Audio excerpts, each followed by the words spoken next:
नमस्कार, मैं हूं दीपक यादव। हमारी जन कारवा की पहल पहुंच चुकी है खंडवा जिले के ओमकारेश्वर में। ओमकारेश्वर की महत्वता काफ़ी है। यहां पर ज्योतिर्लिंग है ओमकारेश्वर भगवान का। इसके अलावा अगर हम बात करें तो नर्मदा का सुंदर तट है यहाँ पर। और सियासत में भी ये विधानसभा सीट काफ़ी अहम सीट मानी जाती है। और मैं आप सभी का यहाँ पर स्वागत करता हूँ। सबसे पहले तो आप सभी को रक्षाबंधन की शुभकामनाएं। मैं कार्यक्रम की रूपरेखा आपके सामने प्रस्तुत करना चाहूंगा। ये पूरा कार्यक्रम 1 घंटे का लाइव कार्यक्रम रहेगा। इस दौरान प्रश्नकाल एक पहला चरण होगा, उसके बाद हमारा दूसरा चरण होगा ध्यान आकर्षण और अंत में शून्यकाल। तो प्रश्नकाल में हम जो जनता के मुद्दे हैं वो रखेंगे, सवाल जवाब लेंगे और जनप्रतिनिधियों से उनके जवाब लेंगे। लेकिन उसके पहले हम लोकतंत्र को मजबूत बनाने के लिए एक शपथ लेंगे। इसलिए मैं चाहूंगा कि आप सभी अपने स्थान पर खड़े हो जाएं और अपना एक हाथ आगे कर लें। हम भारत के लोग ये शपथ लेते हैं कि इस बार चुनाव में वोट डालने जरूर जाएंगे। हम ये भी शपथ लेते हैं कि जाति, धर्म और क्षेत्र से ऊपर उठकर योग्य उम्मीदवार को चुन लोकतंत्र को मजबूत बनाने में अपना योगदान देंगे। आप सभी अपना स्थान ग्रहण कर सकते हैं। शपथ के बाद हम बात कर लेते हैं खंडवा जिले की प्रोफाइल के बारे में। खंडवा जिले की कुल जनसंख्या 20 लाख है। इसके अलावा यहाँ का साक्षरता का स्तर 67.53 है। लिंगानुपात की बात की जाए तो 944 यहाँ का लिंगानुपात का रेशो है। मतदाता यहाँ पर 13 लाख है। इसके अलावा 4 विधानसभा क्षेत्र इस खंडवा जिले में लगते हैं, जिसमें कि मानदाता एकमात्र ऐसी सीट है जो कि सामान्य सीट है। और आज हमारे इस जनकारवा में विशेष अतिथियों के तौर पर पहुंचे हैं लोकेन सिंह तोमर, जो कि मानदाता के विधायक हैं। अंतर सिंह जी हैं नगर पंचायत अध्यक्ष। शशांक जोशी जी हैं भाजयुमो के। इसके अलावा संतोष राठौर और श्याम सिंह मौर्य। वहीं हम कांग्रेस की बात कर लें तो नारायण पटेल जी यहाँ पर हमारे साथ मौजूद रहेंगे। परमजीत सिंह जी नारंग रहेंगे और इंदल पवार जी रहेंगे। दौलत सिंह कांग्रेसी नेता हैं जो वो रहेंगे और महिपाल जी हैं वो हमारे साथ इस पूरी परिचर्चा में मौजूद रहेंगे। सबसे पहले हम सत्ता पक्ष की तरफ ही जाते हैं। चुनावी साल है, क्या कितना विकास हुआ इस क्षेत्र का, क्या आप अपनी उपलब्धियां मानते हैं? आप बैठ के देखिए, जब से मैं मध्य प्रदेश विधानसभा का सदस्य बना और 2003 के बाद जब भारतीय जनता पार्टी की सरकार बनी, मैं दावे के साथ ये कह सकता हूँ कि जितना काम कराना था उससे हमने 4 गुना ज़्यादा कराया है। अब अलग अलग क्षेत्रों में अगर बताना चाहूँगा तो मैं शिक्षा को सबसे पहले फर्स्ट प्रायोरिटी देता हूँ। और शिक्षा के क्षेत्र में मैंने लगातार 10 साल से 70 मिडिल स्कूल खुलवाएँ और 26 हाई स्कूल खुलवाएँ और 13 हाई सेकेंडरी स्कूल खुलवाएँ। उसके साथ ही 2 ITI, मध्य प्रदेश में किसी विधानसभा में 3 ITI नहीं होंगे, तो मैंने यहाँ पर 2 ITI एक ही बजट सत्र में कराए हैं। एक मूंदी में और एक भगवानपुरा में जो छोटा सा गांव है। और मूंदी में डिग्री कॉलेज वर्षों से नहीं था, देश की आज़ादी के बाद तक, वो भी हमने मूंदी में एक डिग्री कॉलेज वहाँ खुलवाया है। उसका भवन भी बन के तैयार हो गया। दूसरी मेरी प्रायोरिटी रही है अधोसंरचना में गाँव को सड़कों से जोड़ना। और आज मैं यहाँ पर ओंकारेश्वर की धरती पर कह सकता हूं कि हमने 10 साल के इस कार्यकाल में 600 किलोमीटर रोड बनाया है। कोई भी गांव, इक्के दुक्के 4-5 गांव छूट रहे हैं। और मेरा ये प्रयास है कि विधानसभा चुनाव के पहले उसकी भी स्वीकृति आ जाएगी तो राजस्व गांव जितने हैं वो कहीं न कहीं से डामर रोड से जुड़े हैं। और कई गाँव तो ऐसे हैं जो आपस में 1-2 रोड से और जुड़ गए आपस में दूसरी। लेकिन यहाँ के जी तीसरा मेरा प्रयास रहा सिंचाई का। सिंचाई में 2008 में पुनासा उद्वहन सिंचाई योजना मध्य प्रदेश के यशस्वी मुख्यमंत्री और हमारे सांसद नंद कुमार सिंह चौहान जी ने उसकी स्वीकृति दिलाई थी। कांग्रेस के जब दिग्विजय सिंह जी मुख्यमंत्री थे, मूंदी में आए थे, उन्हें जनता के बीच में कहा था कि ये योजना स्वीकृति युक्त, ये योजना फेल है, इसको मैं स्वीकृत नहीं करूंगा। उसको प्रदेश के मुख्यमंत्री शिवराज सिंह चौहान जी ने करी और उससे 35,000 हेक्टेयर में सिंचित हो रही है। दूसरी जो इंदिरा सागर नहर से उससे भी सिंचाई हो रही है। और अभी अभी हमने 44,000 एकड़ जमीन सिंचित हो, इसके लिए 242 करोड़ की 5 उद्वहन सिंचाई योजनाएं मंजूर कराई है। उसमें कोदवार है, भुरलाए है, पामाखेड़ी है और पुनासा विस्तार और किल्लोद की 25,000 एकड़ जमीन, और जिसका मध्य प्रदेश के मुख्यमंत्री जी अभी 5 तारीख को उसका भूमि पूजन करेंगे। सिंचाई के क्षेत्र में काफी काम हुआ है। विपक्ष से जान लेते हैं इनके दावों में जो बताए जा रहे हैं, अभी भी ऐसे कौन से मुद्दे हैं जिसकी वजह से अछूता है पूरा ये स्थान?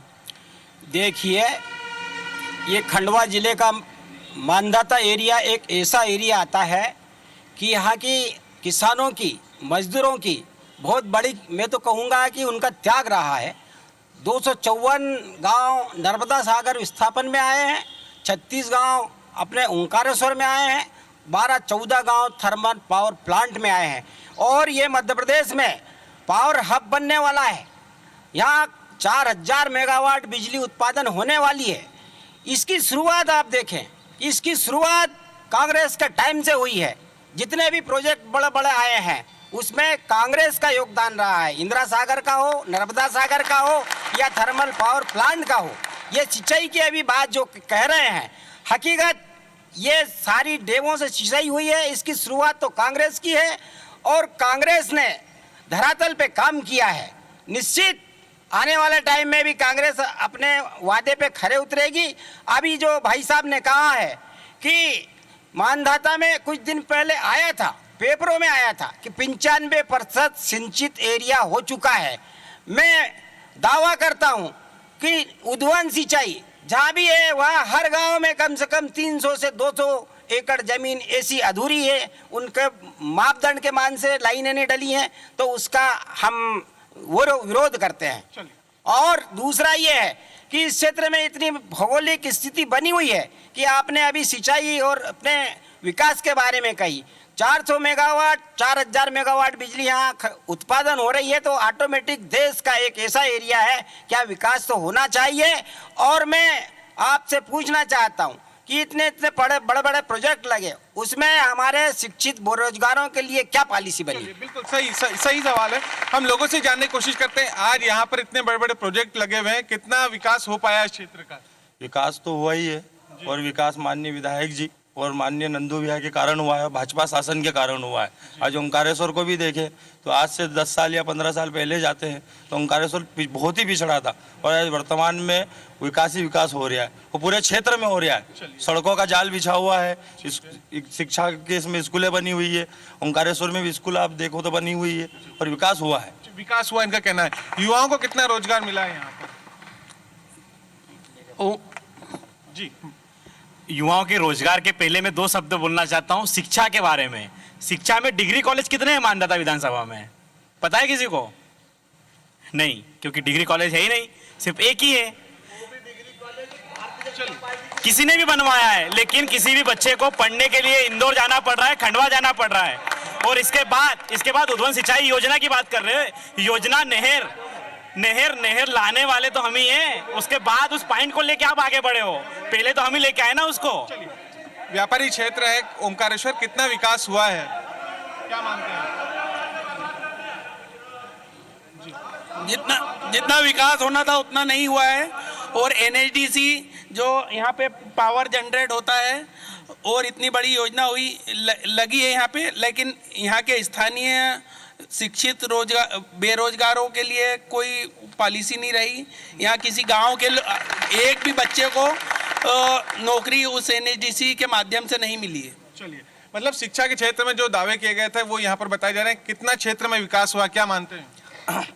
आज़ादी के बाद सबसे ज़्यादा विकास 15 सालों में हुआ है। शिक्षा के क्षेत्र में, स्वास्थ्य के क्षेत्र में, पहले प्राथमिक अस्पताल नहीं हुआ करते थे, डॉक्टर नहीं हुआ करते थे, यहाँ से एम्बुलेंस को बुलाने के लिए कम से कम 3-3 घंटे इंतजार करना पड़ता था। आज ये स्थिति है कि 100 नंबर गाड़ी भी आ जाती है, 108 भी आ जाती है, और जो लोग बैठे हैं वो 181 पे शिकायत CM क्या करके अपनी समस्याओं का हल भी करते हैं। चलिए, शिकायतों का हल होता है। आप क्या कहेंगे, इस क्षेत्र को लेकर कितना विकास हुआ है? विगत जब से शिवराज सिंह जी सरकार हमारे मध्य प्रदेश में स्थापित हुई, तब से आम नागरिक बेहद खुश है। शिक्षा, स्वास्थ्य, आवास, और जिसमें हमारे प्रधानमंत्री नरेंद्र मोदी जी ने उजाला गैस और प्रधानमंत्री आवास जो ये लागू किए हैं, और हमारे क्षेत्र में विकास ही विकास। ओंकारेश्वर को देखिए, आप लोग भी इस चैनल के माध्यम से बरसों से जुड़े हुए हैं। आज की तारीख में आप लोग आते हैं तो ओंकारेश्वर की स्थिति आपको 10 साल पहले की आज की स्थिति में 100 गुना अंतर आएगा। सड़क हो, रोड हो, घाट हो, हर चीज की, अस्पताल हो, ग्रिड हो, ओंकारेश्वर के पुल हो। अभी प्रसादम योजना में 40 करोड़ का काम चल रहा है। लेकिन एक बात ये भी कि सीएस के दौरान 200 करोड़ की मद यहाँ पर प्राप्त हुई थी। कितना विकास कार्य हुआ? नहीं, 200 नहीं हुआ, 80-90 करोड़ के लगभग हुआ है। घाटों का विस्तार हुआ है, रोडों का हुआ है, और सीएस में जो आते हैं लोग, सिविल यहाँ पर अस्पताल था, पीएससी, यहाँ पर सिविल अस्पताल है। मेरा एक और कहना है, हमारे भाई नारायण पटेल जी ने दुखते रथ पे हाथ रखा है कि इंदिरा सागर हमारा बना हुआ है। मैं आदरणीय नारायण भाई से कहना चाहता हूं, स्वर्गीय अटल बिहारी वाजपेयी देश के प्रधानमंत्री नहीं होते और एनर्जी से ज्वाइंट वेंचर नहीं होती तो पाटू भैया ये इंदिरा सागर कभी नहीं बनता। एक बात। दूसरा मेरा कहना है, थर्मल पावर, ये थर्मल पावर कैसी उपलब्धि बताते हो नारायण भाई, जरा पढ़ा करो। थर्मल पावर मध्य प्रदेश सरकार का उपक्रम है और मध्य प्रदेश सरकार ही ने बनाया है, शिवराज सिंह चौहान जी ने। लेकिन स्थानीय को रोजगार का मुद्दा यहाँ पर सबसे बड़ा है। वो भी पहले स्थानीय को रोजगार क्यों नहीं मिल पाया यहाँ? रोजगार तो हम देखते हैं, ये क्षेत्र की बात क्या करें, हम तो ऊपर से शुरू होते हैं। आदरणीय प्रधानमंत्री जी से चालू होंगे तो उन्होंने कहा था 2 करोड़ लोगों को रोजगार देंगे, 15 लाख रुपए देंगे। में विकास बहुत हुआ है, पर विकास यहाँ भारतीय जनता पार्टी के कार्यकर्ताओं का और यहाँ के नेताओं का विकास हुआ है। मैं आपको बताना चाहता हूँ, ये 70 साल 4 साल की उपलब्धियां बताओ ना। 70 साल क्यों रो रहे हो आप? आपने 4 साल में क्या किया ये बताइए। सही सवाल, 4 साल की उपलब्धियां क्या है? ओंकारेश्वर की उपलब्धि यह है कि पुल बने, यहाँ पे स्कूलें बनी और तहसील बनी है। यहाँ तक कि पुनासा में कोर्ट खुली हुई है, कोर्ट कचहरी, स्कूल बने, थाने नए बने। इतिहास में पहली बार मानदाता क्षेत्र में इतना विकास हुआ है जो माई के लाल को सीना ठोक के बोलते भारतीय जनता पार्टी। आज तक कांग्रेस ने सिर्फ लूट झूठ और छूट करा है। कांग्रेस शासन में कुछ नहीं हुआ है। कांग्रेस शासन में ओंकारेश्वर में कुछ भी नहीं था। कांग्रेस शासन में पूरा क्षेत्र बिछा हुआ था और आज पूरा क्षेत्र में मानता क्षेत्र में विकास कार्य की गंगा बही है और बह रही है। विकास कार्य के गंगा बह रही, क्या कहेंगे? एनआईटीसी ने वो पुल का निर्माण करवाया जब हमारा विधायक साहब बनवाया। दूसरी बात, वार्डों का निर्माण की बात है तो हमारे सरकार हमारे टाइम में हमारे विधानसभा विधायक थे जब वार्डों का निर्माण हुआ, और हमारे नगर पंचायत अध्यक्ष थे जयप्रकाश जी पुरोहित जो नॉमिनेट थे, उनने उनको एनओसीयां दी और उसके बाद में जो भी हुआ है ये सब हमारे टाइम पे हुआ है। वार्डों में रोडों का जाल हमने बिछाया था। ओमकारेश्वर की स्थिति क्या है? देखिए, सिंहस्थ 2016 जो आया था उसमें मुख्य मंदिर मार्ग से लेके पुराने बस स्टैंड तक बैरिकेड लगा दिए थे। सारे दुकानदारों की इन्होंने रोजी रोटी छीन ली। जबकि सिंहस्थ 12 साल में आता है, बैरिकेड से लगा के सारे छोटे दुकानदारों की इन्होंने रोजी रोटी छीनी है। क्या कारण था? हम सब प्रताड़ित हुए। दूसरी बात, हमारे अध्यक्ष महोदय को 8 महीने हो गए, इनसे डीडीटी नहीं छिटवाई है। अब अध्यक्ष महोदय पता है 8 महीने में इन्होंने क्या काम किया सफाई का? इनके बोल के हम थक गए, इनसे सफाई नहीं हो रही है। ये इनकी स्थिति है। अध्यक्ष महोदय के पास चलते हैं। अध्यक्ष महोदय जी बताइए कि जो सवाल निकल कर आया है कि सफाई नहीं हो रही है, क्या कारण है? ये इनका व्यक्तिगत विषय है चंचल चौहान जी का, जो इन्होंने ओंकारेश्वर का जो पानी जो बारिश के कारण पूरे गांव का जो पानी निकलता है, उन्हीं पर उन्होंने वहां पर कम से कम 15 रूम का गेस्ट हाउस बनाया है और अवैध, पूरा अवैध। व्यक्तिगत आरोप न लगाएं, व्यक्तिगत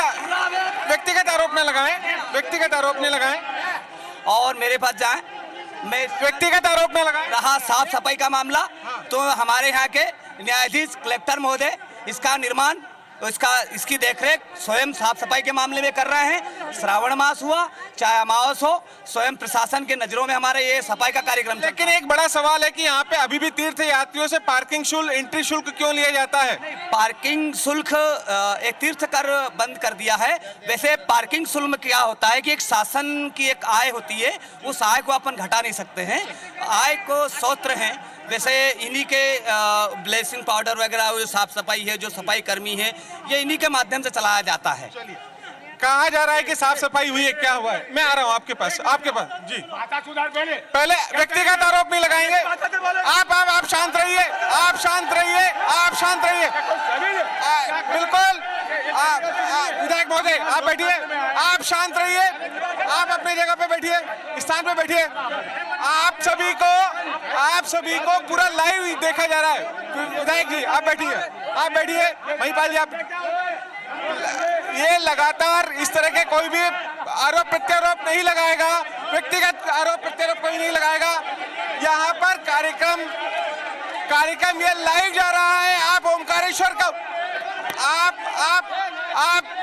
आप ओमकारेश्वर को इस तरीके से आप छवि मत खराब करिए। आप सभी से निवेदन है, आप सभी को देखा जा रहा है, इस तरीके से आप ओमकारेश्वर की छवि मत खराब करिए। आप ओमकारेश्वर की छवि ना खराब करिए, इस तरफ आप बैठ जाइए। आप सभी से निवेदन है, इस तरीके से ओमकारेश्वर की छवि मत खराब करिए। आप सभी को लाइव देख रहे हैं, पूरा देश देख रहा है, पूरा देश आपको देख रहा है। इस तरीके से व्यक्तिगत तौर पे आरोप प्रत्यारोप न करें। जी आप अपनी बात रखें। ये आज जो डेबिट हो रही ये प्रजातंत्र के लिए है। सत्ता पक्ष और विपक्ष दोनों अपनी बातें यहाँ रखें और उसका फैसला जनता ने करना है, पर हम संयम रखें, सहनशीलता रखें और अपनी बात को इनके सामने रखें। बिल्कुल। और ओमकारेश्वर सरी की जगह आप सभी से हमारा दुर्भाग्य ये नहीं हो कि हिंदुस्तान की जनता देखे और हम गलत शब्दों का उपयोग करें। मैं आप सबसे इधर के या उधर के हो, मैं आपसे हाथ जोड़ के विनती कर रहा हूं कि गलत शब्दों का उपयोग नहीं करें, अपनी बात रखें। प्रजातंत्र है भाई, लोकतंत्र है, जनतंत्र है, सब रखने का अधिकार है। हमारा भी यही निवेदन है कि आप सभी को पूरा देश देख रहा है, पूरा ये कार्यक्रम लाइव जा रहा है। कृपया करके आप ओमकारेश्वर की छवि को ना बिगाड़ें। यहाँ पर प्रत्येक व्यक्ति अपने तौर पर अपनी बातों को रखें, मुद्दों को रखें, लेकिन व्यक्तिगत आरोप ना लगाएं और अशोभनीय भाषा का इस्तेमाल बिल्कुल ना करें। बिल्कुल कहा जा रहा है कि ओमकारेश्वर में काफी साफ सफाई हुई है, क्या स्थिति है? कोई साफ सफाई नहीं हुई है, गंदगी का अंबार लगा हुआ है, घाट जीर्ण शीर्ण है। जो योजना का पैसा मिला है उसका दुरुपयोग हो रहा है, कोई निगरानी नहीं हो रही है। दूसरा, माननीय विधायक महोदय ने जो बिंदुवार बात बताई थी वो मैं आपको बताना चाहता हूं। सर्वप्रथम उनने शिक्षा का बोला था। शिक्षा की व्यवस्था माननीय मनमोहन सिंह जी के सरकार ने, जब केंद्र में कांग्रेस की सरकार थी, उनने पूरे देश के लिए ऐसी नीति बना के गए कि हर 3 किलोमीटर पे, हर 5 किलोमीटर पे शिक्षा के लिए जहां मॉडल स्कूल की जरूरत है, जहां हाई स्कूल की जरूरत है, खोल कर गए। दूसरा, आपने फरमाया था कि 2 IIT खुली है मानदाता विधानसभा क्षेत्र में। ये समस्त लोग जानते हैं, ये सरकारी नीति है। जहां भी बड़ी परियोजनाएं होती है, जहां भी ये स्थापित होते हैं प्लांट, वहां पे आवश्यक रूप से कानूनन ये होता है, ये उनकी उपलब्धि नहीं है। दूसरा बताया था सिंचाई के बारे में, अथाह जल राशि मानदाता विधानसभा खंडवा जिले में दोनों बांध बने हुए हैं, पर्याप्त मात्रा में बिजली भी है, लेकिन हजारों हेक्टेयर जमीन अभी भी असिंचित है। पिछले कुछ महीने पहले एक किसान मात्र इसलिए आत्महत्या कर लेता है कि चंद मीटर दूर पाइपलाइन से उसको पानी प्रशासन के लोग जोड़ने नहीं दे रहे थे। आपको क्या लगता है कि भाजपा द्वारा जो दावे किए गए हैं उसमें कितनी सच्चाई है? जो ये बड़े बड़ी जो योजनाएं जितनी बनी कांग्रेस के समय की है, मैं तो माननीय विधायक जी से पूछ रहा था, एक बड़ी योजना का नाम बता दें मानदाता में। साधु संतों की ये भूमि है, आप क्या कहेंगे?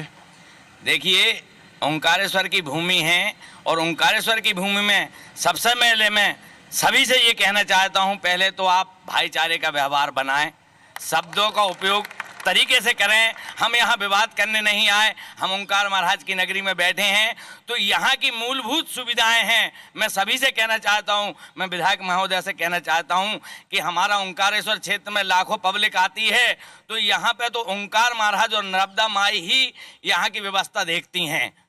तो मैं शासन प्रशासन से ये कहना चाहता हूँ कि इस व्यवस्था पे भी विशेष तौर से ध्यान दिया जाए। व्यवस्था पे विशेष तौर पे ध्यान दिया जाए, आप क्या कहेंगे?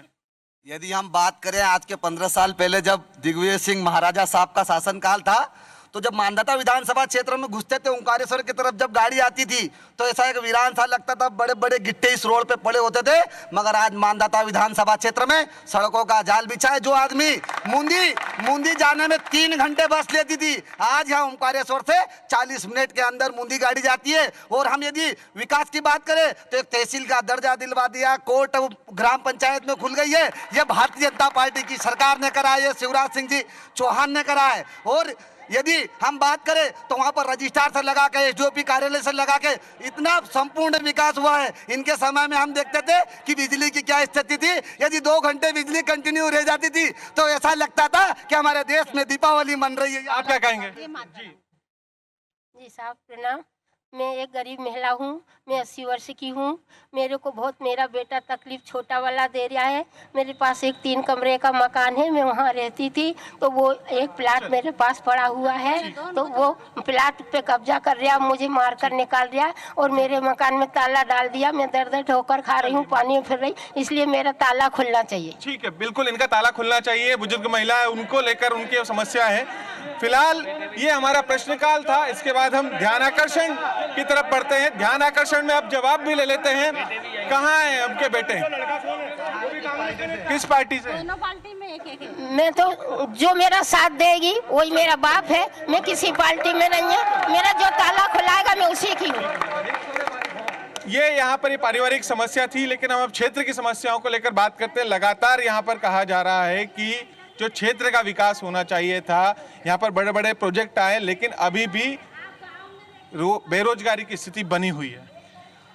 देखिए, भारतीय जनता पार्टी की सरकार केंद्र और प्रदेश में बनने के बाद में ये एक अलग तरह का वातावरण बना है। हम लोग रोजगार को लेकर सिर्फ नौकरियों पर आश्रित नहीं बनाना चाहते पूरे देश को। हम लोगों ने स्वावलंबन को लेकर के माननीय मोदी जी के नेतृत्व में स्वावलंबन को लेकर के मुद्रा योजना, प्रधानमंत्री स्वावलंबन योजना, स्थानीय बात करिए। हाँ, इन्हीं सारी योजनाओं का यहाँ पर जो इम्पैक्ट पड़ रहा है वो हमारे क्षेत्र पर भी इसका बहुत अच्छा सा इम्पैक्ट है। आज लोगों के रोजगार धंधे काफ़ी अच्छे हैं। किसान जो पलायन के लिए पहले कांग्रेस के समय के अंदर बाध्य थे, दूसरे क्षेत्र के अंदर नौकरी और मजदूरी करने के लिए जाया करते थे इस क्षेत्र से, आज पूरी आत्मनिर्भरता किसानों की हमारे यहाँ पर है। अब बाहर के मजदूर काम करने के लिए हमारे क्षेत्र के अंदर आते हैं और आज ये क्षेत्र रोजगार के मामले के अंदर भी आत्मनिर्भर पूरा हो चुका है। किसी जमाने के अंदर राजीव गांधी ने कहा था कि हम 1 रुपया वहां से भेजते हैं, लेकिन 15 पैसा यहाँ पर आता है। मैं दावे के साथ एक बात बोल रहा हूं कि मोदी जी वहां से 1 रुपया भेजते हैं जो 2 रुपये में बदलता है। कैसे? आज 337 वर्ग फीट के लिए शहरी क्षेत्र के अंदर 2,50,000 रुपया दिया जाता है और आज लगभग 850 वर्ग फीट की दर से मकान बनाने के लिए योजना का पैसा दिया जाता है और लगभग 450 से 500। इसी से जुड़ा एक सवाल है कि ओमकारेश्वर में जो लोग रहवासी है उनको मालिकाना हक कब मिलेगा? देखिए, हमारा कमिटमेंट है कि जो ओंकारेश्वर में निवास करते हैं हम उनको पट्टे देंगे। ठीक है, आप क्या कहेंगे ओंकारेश्वर की स्थिति को लेकर? ओंकारेश्वर में पिछले टाइम 3 बार पट्टे कांग्रेस के शासनकाल में दिए जा चुके हैं और वर्तमान में इनका अभी कोई उनका प्लान नहीं है। अभी हमारे विधायक जी ने कहा है कि thermal power plant Madhya Pradesh की देन है। ठीक है, हम भी स्वीकार करते हैं। अभी हफ्ते भर पहले वहाँ के 479 परिवारों ने बड़ा आंदोलन किया था। वो पॉलिसी मैटर ये था कि प्रत्येक परिवार से एक सदस्य को नौकरी में लेना, मगर इन्होंने अब 20% पे आ गए। ये अभी आप तो आपका फर्श लेकर छत तक आपका छत है, मकान पूरा है, आप क्यों नहीं पॉलिसी में लाकर उन लोगों को, बेरोजगारों को रोजगार दिलाना? बेरोजगार क्यों नहीं मिल रहा है? आप महिलाएं क्या कहेंगे? पट्टे की बात करते हैं और पट्टे दिए कहाँ अब इन लोगों ने? मेरा आसियाना उजाड़ दिया। मैं रहती थी जंगल में मकान बना के, जब नहीं इनको दिखा मकान, वहाँ इनने तहसील कार्यालय चालू कर दिया और लोगों के गेस्ट हाउस नाले बने, उनको तुड़वाओ। पाटीदार का दे दिया था कलेक्टर ने आवेदन, तो वो बच गया, वो टूटा नहीं। और मेरे को ना घर मिला ना ठिकाना, कुछ नहीं दिया मेरे को। नैन मदारा कलेक्टर ने दिया, उसमें भी लाइन काट दिए। लोगों को जगह नहीं मिली, यहाँ पर विस्थापन नहीं हो पाया, उन्हें नए मकान नहीं मिल पाए, क्या कहेंगे? पहले तो मैं ये बताना चाहूँगा, थर्मल पावर का बताया कि 8 दिन पहले आंदोलन करा था। मैं इनसे पूछना चाहता हूँ, कांग्रेस के वरिष्ठ नेता बैठे हैं, कि आप इतने दिन कहाँ गए थे? आप 5 साल से इस क्षेत्र में दौरा कर रहे हैं, जब थर्मल पावर का काम बंद हो चुका है, आज की कंडीशन में काम बंद हो गया, निर्माण कार्य पूर्ण हो चुका है। चूंकि इनकी रेत और गिट्टी जाती थी वहाँ पे, एक नेता की रेत जाती थी, एक की गिट्टी जाती थी ना। अब चूंकि वहाँ निर्माण कार्य बंद हो गए हैं, तब आंदोलन करने लग गए। दूसरी बात बोली, मैडम ने बोली कि पट्टे नहीं दिए। पटेल साहब ने बोला कि 3 बार कांग्रेस पट्टे बांट चुकी है। इसके पहले यहाँ नगर पंचायत कांग्रेस की थी, जब 3 बार पट्टे दे चुकी है, तो अब पट्टे की इनको आवश्यकता क्या है? चूंकि हमने कमिटमेंट करा है, चूंकि चुनाव में हम गए, लोगों से हमने कहा है, और पट्टे का मामला छोटी झाड़ी की जमीन का है, नंबर 1 वार्ड का मामला है, वो पट्टे देना, दूसरी जो भी जहाँ भी प्रक्रिया में है वो पट्टे दिए जाएंगे। और जो लोग बोल रहे हैं, मैं किसी का नाम नहीं लेना चाहता, पर जो लोग बोल रहे हैं उनसे पूछा जाए कि आपके यदि मकान तोड़े गए हैं तो किस कारण से तोड़े गए हैं, आपकी यदि दुकान तोड़ी गई है तो किस कारण से तोड़ी गई है। ये मामला अतिक्रमण का है, ये प्रशासन का मामला है। सुप्रीम कोर्ट में केस चल रहा है, हाई कोर्ट में केस चल रहा है। भारतीय जनता पार्टी की सरकार थी, इसके कारण जो लोग थे वो यहाँ अभी टिके हुए हैं, नहीं तो वो भी चले जाते। चलिए, क्या भाजपा की वजह से लोग अभी तक टिके हुए हैं यहाँ पर? आज जितनी भी ये जो बातें हो रही है ये पूरी तरीके से दिखावा है। आज शिक्षा की बात कर रहे हैं, अगर शिक्षा में इतना विकास हुआ है तो आप गांव की स्कूलों में देख लो कि गांव की स्कूल सरकारी स्कूल में पढ़ने से ज़्यादा बच्चे प्राइवेट स्कूल में क्यों जा रहे हैं। अगर आपने उनको कपड़े देने की बात कर रहे हो, रोटी देने की बात कर रहे हो, साइकिल देने की बात कर रहे हो, फिर भी बच्चा प्राइवेट स्कूल में क्यों पढ़ रहा है। शिक्षा का पूरे मध्य प्रदेश में जो बेहाल किया है वो भाजपा की गवर्नमेंट ने किया है। उसके बाद आज मानदाता में विधायक जी 10 वर्ष से है, बाकी मैं इनसे पूछना चाहूंगा कि 10 वर्ष में कितने युवाओं को रोजगार दिया है, कितने नए उद्योग आए हैं।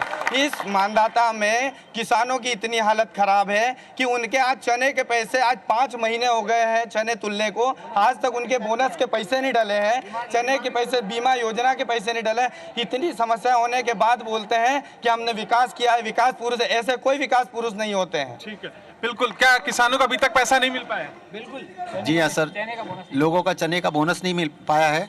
और मैं तो यहाँ तक कहता हूँ कि इस क्षेत्र मानदाता विधानसभा का नहीं, मुख्यमंत्री शिवराज सिंह जी की भावना के बारे में बताना चाहता हूँ। ये किसानों के बारे में लाए थे भावांतर योजना, इनके भाव किसानों के प्रति अच्छे नहीं है। अगर इस योजना को इनको लाना ही था तो ये व्यवस्थित तरीके से लाते। ये जिस दिन से भावांतर योजना इन्होंने लागू किए, मंडियों में किसानों के भाव, जिनसों के भाव कम हो जाते हैं। क्या कारण है इसका आखिर? भावांतर योजना से किसानों को फायदा नहीं मिला। पीछे से और सवाल जवाब ले लेते हैं, क्या कहेंगे?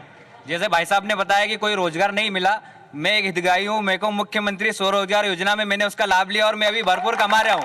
मैंने लोन का लाभ लिया और भरपूर कमा रहा हूँ, तो ये बिल्कुल झूठा है कि किसी को रोजगार नहीं मिल रहा है। क्या कहेंगे? अभी 3 महीने पहले मेरे पिताजी का एक्सीडेंट हुआ रोड पे, मोटक्का रोड पे। जल्दी बात। तो मुझे 5,000 रुपये पंचायत तरफ से मिले, 20,000 रुपये आर्थिक सहायता, 4 लाख रुपए संबल योजना के और 2 लाख रुपए प्रधानमंत्री योजना के बीमे के पैसे मिले हैं। और भारतीय जनता पार्टी का बहुत बहुत दिल से धन्यवाद। सरकार की योजनाओं का कहा जा रहा है कि फायदा भी मिल रहा है, लेकिन दूसरी तरफ विपक्ष के भी कई सारे आरोप है। एक, हम लगातार फेसबुक पे भी हमारे इस कार्यक्रम को देखा जा रहा है और कई तरह के सवाल भी आ रहे हैं। नितिन भगत जी ने पूछा है कि मूंदी को तहसील का दर्जा कब मिलेगा? देखिए, मध्य प्रदेश के मुख्यमंत्री जी इस बात पर विचार कर रहे हैं और आने वाले समय में उस पर भी कोई ना कोई निर्णय होगा। एक सबसे बड़ी समस्या है कि नर्मदा आज भी दूषित हो रही है, लगातार गंदा पानी मिल रहा है, जबकि यहाँ से नर्मदा सेवा यात्रा निकली थी, यहाँ पर प्लांट लगाने की बात कही गई थी, लेकिन आज भी वो स्थिति बदली नहीं है। देखिए, सिंहस्थ के पहले जब नर्मदा सेवा यात्रा निकली थी, यहाँ पर 4 सीवरेज ट्रीटमेंट प्लांट का निर्माण हो चुका है और अभी 10 करोड़ की लागत से सीवरेज प्लांट स्वीकृत हुआ है। और वो जितना घरों का पानी ओंकारेश्वर की, वो सारा पानी उसमें से ले जा करके बाहर फेंकेंगे और वो 10 करोड़ के टेंडर भी हो गए हैं और उसका कार्य भी बहुत जल्दी से चालू होने वाला है। ऐसा कहा जा रहा है। कितने मूंदी को लेकर लगातार मांग उठती रही है, आप लोगों ने कितना प्रतिनिधित्व किया मूंदी का? मूंदी का लगत मांग उठ रही है। अभी भाई साहब ने बताया स्वास्थ्य के बारे में, मैं कहूँगा कि सुलगांव देखें, आप पुनासा देखें, आप मूंदी देखें, स्वास्थ्य के बारे में इतने बड़े क्षेत्र का त्याग रहा है, कहाँ उसका कौन जवाबदार डॉक्टर है? आज कोई भी अगर मरीज होता है तो उसको सीधे खंडवा से इंदौर रेफर होना पड़ता है। और यहाँ तो हफ्ते में 2 दिन, जैसे सुलगांव का कहूँ, हफ्ते में 2 दिन कोई डॉक्टर आता है, तो उसमें क्या डॉक्टर उसकी मरीज की रास्ता देखेगा कि मरीज डॉक्टर की रास्ता देखेगा? स्वास्थ्य सुविधा एक बड़ा सवाल है। स्वास्थ्य सुविधाओं के लिए क्या कदम उठाए गए? देखिए, इनके शासनकाल में 1 या 2 मेडिकल कॉलेज खुलते थे, लेकिन हमारे शासनकाल में 7 मेडिकल कॉलेज खुले हैं और उसमें भी खंडवा में 200 करोड़ की लागत का मेडिकल कॉलेज खुला है जो डॉक्टरों का निर्माण करने जा रहा है। हमारे शासनकाल में पुनासा में तहसील बनी, एसडीएम कार्यालय खुला, सिविल न्यायालय कार्यालय खुला, डिवीजन ऑफिस एमपीबी का खुला, जो 100 किलोमीटर दूर तक जाते थे लोग, वो सब सारे काम पुनासा की धरती पर हो रहे हैं, मानदाता की धरती पर हो रहे हैं। मैं पूछना चाहता हूं कि अरुण यादव जी भारत सरकार में उद्योग मंत्री थे, एक उद्योग भी नहीं लगा पाए, उद्योग मंत्री होकर नहीं लगा पाए, और तुम किस बात से बात उद्योग भी एक बड़ा मुद्दा है। क्या कहेंगे यहाँ पर आज भी डॉक्टरों की स्थिति इतनी अच्छी क्यों नहीं है? मैं जाऊंगा उनके पास। ऐसा नहीं है, शासन हर स्तर पर प्रयास कर रही है कि यहाँ पे डॉक्टरों की समुचित व्यवस्था कर रही है कि ग्रामीण अंचलों में डॉक्टरों की नियुक्तियां तत्काल कर रही है। स्वास्थ्य मंत्री जी ने दिया। चलिए आप क्या कहेंगे?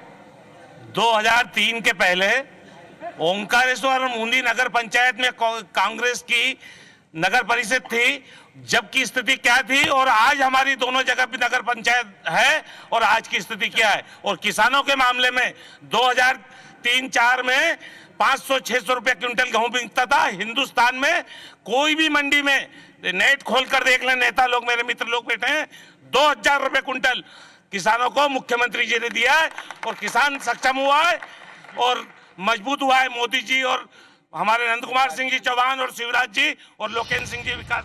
कांग्रेस की तरफ एक सवाल जरूर आया है कि अरुण यादव के केंद्रीय मंत्री रहते हुए यहाँ पे उद्योग क्यों नहीं आ पाए? क्यों उद्योग आए बराबर, प्लांट किसकी मदद से आया है? ओंकारेश्वर प्लांट की मदद से आया है। एक मिनट, सेल्दा वाला आया है ना, सेल्दा वाला थर्मल प्लांट ही तो है वो। कांग्रेस के कार्यकाल में कितने उद्योग आए? माननीय अरुण भाई यादव जब केंद्र में उद्योग राज्य मंत्री थे, उस समय सेल्दा डालची पावर प्लांट उनकी देन है।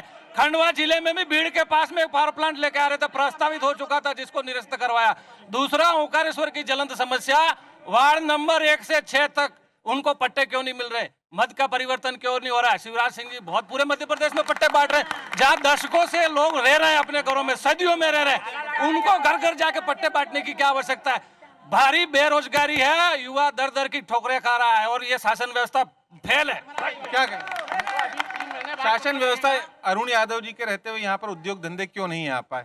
देखिए, ये सब अपनी मतलब बता रहे हैं, ये तुम्हारा जो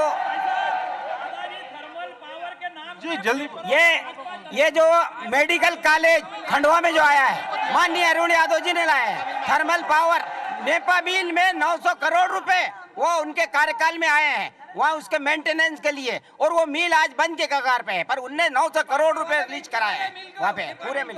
दाई थर्मल पावर प्लांट क्या कहेंगे? सिंगाजी थर्मल पावर कौन लेके आया? नेपा मिल को किसने बेचा? नेपा मिल को किसने बेचा?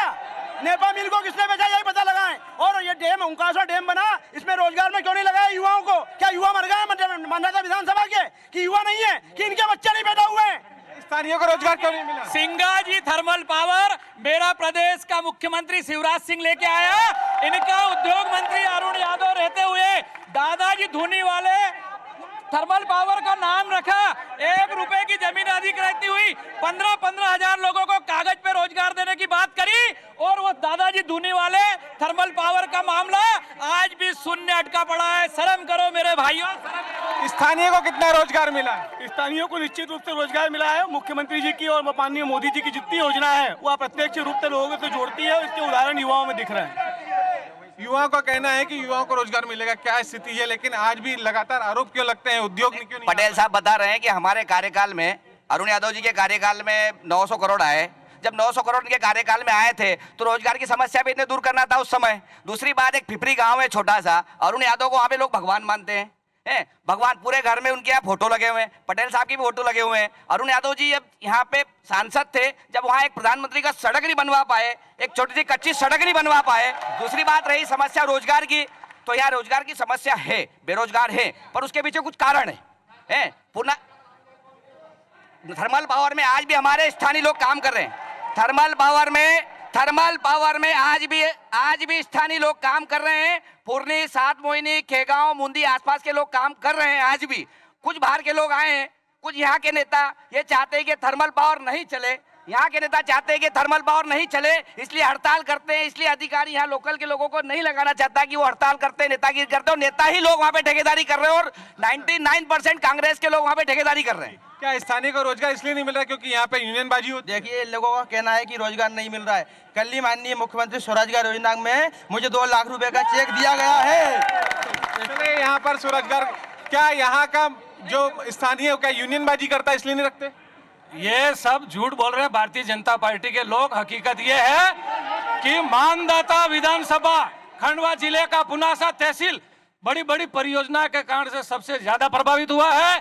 यहाँ सबसे ज्यादा बेरोजगारी फैली हुई है, सबसे ज्यादा विस्थापन हुआ है। उसके बावजूद भी स्थानीय लोगों को रोजगार नहीं मिल रहा है, बेरोजगारी फैली हुई है। क्या यहाँ का स्थानीय यूनियनबाजी करता है इसलिए रोजगार नहीं मिलता? नहीं, यहाँ पे मतलब जितने भी काम होते हैं ना, बीजेपी वाले ही सब काम करते हैं। 2 नंबर के धंधे बोलो, सट्टा दारू, सब इनके आदमी कर रहे हैं। और मेरी बात सुनो, ये देखो, ये छोटे बड़े झाड़ में जंगल है, पट्टा ऐसे आदमी को दे रहे हैं जिसकी 60,000 रुपए तनख्वाह है, उसको पट्टा दे रहे हैं 30 बाई 30 का। क्यों दे रहे हैं इनको? और ताला लगवाया है इन लोगों, इनके अधिकारियों ने ताला लगा दिया बिना नोटिस दिए मेरी माँ के घर में। और 50 साल से कब्जा है और सैकड़ों मकान इन्हीं बीजेपी वाले के वहीं पे बने हुए हैं। उनका कुछ भी नहीं करा इन लोगों ने। एक मुद्दा और निकल कर आया सामने, अवैध शराब की क्या स्थिति है? अवैध शराब यहाँ बिकती है, अवैध शराब के अभी केस बने हैं बहुत सारे, और रोजना यही हो रहा है और बीजेपी वाले ज्यादा बेच रहे हैं। क्या नर्मदा किनारे अभी भी शराब बिक्री हो रही है? देखिए, नर्मदा किनारे प्रतिबंधित कर दिया गया है और पुलिस विभाग और आबकारी विभाग जहां उसको लगता है वो करके उनको पकड़ने का काम भी कर रहे हैं, निरंतर पकड़ रहे हैं। लेकिन विपक्ष का आरोप है कि केवल भाजपा के पास ही सारे बड़े ठेके हैं। नहीं, यहाँ सब गलत झूठ बात है। कोई बीजेपी का एक भी व्यक्ति का कोई नाम बता दे कि बीजेपी का कोई भी व्यक्ति शराब बेच रहा हो। आप क्या कहेंगे? ये जो आरोप निकल कर आ रहा है, क्या कहेंगे? मैं ये कह रहा हूँ, अभी शराब की बात आई, शराब वाले मामले में ओंकारेश्वर के आसपास क्षेत्र के ही लोगों को 34 जोन में बंद करके और अभी सबको जेल में डाला है। और आप लोग झूठे वो करते हो, पूरा थर्मल पावर में भी आप लोग, चाहे नारायण पटेल जी हो, चाहे पुरनी वाले विधायक जी हो, इनके वहाँ रेत भी बेच रहे हैं, यही दुकानदारी चल रही। अब दुकानदारी चूंकि बंद करने की स्थिति पे आ गई तो ये आंदोलन प्रदर्शन की बात कर रहे हैं। मैं पूछता हूँ, आपके ससुर 15 साल तक विधायक रहे, आपके ससुर 15 साल तक विधायक रहे, पुरनी में हाई स्कूल नहीं खोल पाए। ये मेरी भारतीय जनता पार्टी और मेरा विधायक। शराब की बिक्री अभी भी हो रही है। 34 रुपये पेट्रोल और 37 रुपये डीजल ये लोग विदेशों में बेच रहे हैं, और यहाँ डीजल पेट्रोल डबल भाव क्यों? यहाँ क्यों नहीं भाव कम हो रहा है? जबकि 34 रुपये पेट्रोल और 37 रुपये डीजल ये लोग बाहर क्यों बेच रहे हैं? विदेशों में जा रहे हैं इनके डीजल पेट्रोल, यहाँ सस्ता क्यों नहीं हो रहा? कारण क्या? हाँ, 10 साल से विधायक साहब बैठे हैं और हम डूब क्षेत्र में गए हैं। 10 साल के हमारे गांव के अंदर भी कहते विधायक साहब आए हैं तो वो बैठे हैं। मतलब आज तक विधायक साहब ने देखा नहीं, और नहीं पुनर्वास को देखा, नहीं पानी मिल रहा है, और विधायक साहब को हमारे डूब क्षेत्र में जान भी रहे कि विधायक साहब है। बिल्कुल, ये बड़ा सवाल है कि पुनर्वास अभी तक क्यों नहीं हो पाया। अभी भी लोग सुप्रीम कोर्ट के चक्कर क्यों काट रहे हैं, और जल की नर्मदा इतने पास होने के बाद भी पेयजल की समस्या क्यों है? देखिए, जो बोल रहा है ये बाद में मेरे पास आएगा कि वो तो बोलना मजबूरी थी।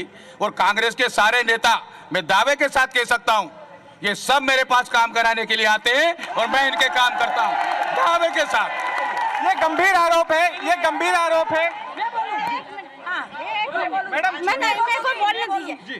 कांग्रेस के नेता विधायक साहब के पास काम करने के लिए जाते हैं, 25 बार जितनी बार, लेकिन कोई काम नहीं होता, कोई काम नहीं होता, कोई काम नहीं होता। मैं भी गई थी लोखंडा, 3 बार पैर बढ़ गई, फिर भी मेरा मकान टूटवाया और तहसीलदार बोल गया 25 बार गए इनके पास। क्या आप लोग काम करवाने के लिए जाते हैं? मैं तो आज तक नहीं गया, और परंतु विधायक जी से एक प्रश्न करना चाहता हूं। माननीय हमारे बीजेपी के नेता है दिग्विजय सिंह, उनने बोला कि पिपरी में, मैं पिपरी रैयत का मामला बताता हूं आपको, मेरा ध्यान से सवाल का जवाब देना विधायक जी। क्या कारण है कि आपने उसको स्मार्ट विलेज में लिया है और आज तक वहाँ 3 साल हो गए, एक भी प्रधानमंत्री आवास क्यों नहीं मिला? जवाब दे। आप भी जो आरोप लग रहा है आप लोगों के ऊपर, क्या आप भाजपा के पास जाते हैं काम करवाने के लिए? सर्वप्रथम मैं माननीय लोकेंद्र दादा आदरणीय विधायक साहब को ये कहना चाहता हूँ, पूरी देश और प्रदेश, देश दुनिया लाइव प्रसारण देख रहा है। आप कह रहे हैं कि सब काम के लिए आते हैं, आप खड़े होकर घोषणा कर दीजिए कि मैं सिर्फ भारतीय जनता पार्टी के लोगों का विधायक हूँ। ऐसा उचित, ये लोकतंत्र है, ये लोकतंत्र है, ये आप सबके लिए, पद पे बैठने के लिए आपके पास कोई भी आएगा। दूसरा, ये समस्त, ये जितनी भी योजनाएं चल रही है, जी रुको ठीक हो, पूर्व मुख्यमंत्री दिग्विजय सिंह जी के कार्यकाल में ठाकुर राजनारायण सिंह जी पुरनी जब विधायक थे, उनके जॉइंट एडवेंचर में एनएचडीसी बनी थी, अटल बिहारी जी के टाइम में नहीं बनी थी। आपने पूर्व में गलत दोहराया। दूसरा, ओकारेश्वर बांध उनके टाइम का कंप्लीट है। विस्थापित लोग हाई कोर्ट, सुप्रीम कोर्ट सब जीत चुके हैं। डैम बन के तैयार है, पानी अभी तक पूरा नहीं भरा गया। विस्थापितों को न्याय नहीं मिल रहा है, दर दर की ठोकरें खा रहे हैं। उनकी 3-3 पीढ़ियां बर्बाद हो गई, अभी तक उनके साथ न्याय नहीं मिल रहा है। सवाल लेते हैं, क्या आपने जो आरोप लगाए हैं, मेरा कहना है मैं एक जनप्रतिनिधि हूं और एक जनप्रतिनिधि होने के नाते, निर्वाचित होने के नाते वो सबका प्रतिनिधि होता है। पर जब इस तरह के गलत, वो कोई चीज मानने को तैयार ही नहीं कांग्रेस। मैं कह रहा हूं चलते काय पे ये रोड कितना बढ़िया है जमीन साहब, ये ध्यान करो। 70 किलोमीटर रोड पुनासा से कन्नौज बनाया और ये आते भी, मैं फिर कह रहा हूं मैं इनके काम करता हूं। एक जनप्रतिनिधि होने के नाते मैं किसी को वापस लौटाता नहीं हूं, नहीं लौटा जनप्रतिनिधि। लेकिन पुनर्वास की स्थिति अभी तक बेहतर क्यों नहीं हो पाई? देखिए, पुनर्वास के मामले में मध्य प्रदेश की सरकार दुनिया में एक ऐसी सरकार है जिसने ओंकारेश्वर के अंदर विशेष पैकेज दिया है। 2 लाख रुपए एकड़ लेकर के हमारा पप्पू भाई बैठा भी है और इसलिए हमारे बहुत से लोगों ने लिया है। कुछ लोगों ने जमीन के बदले जमीन देने के लिए पैसा जमा कराया है।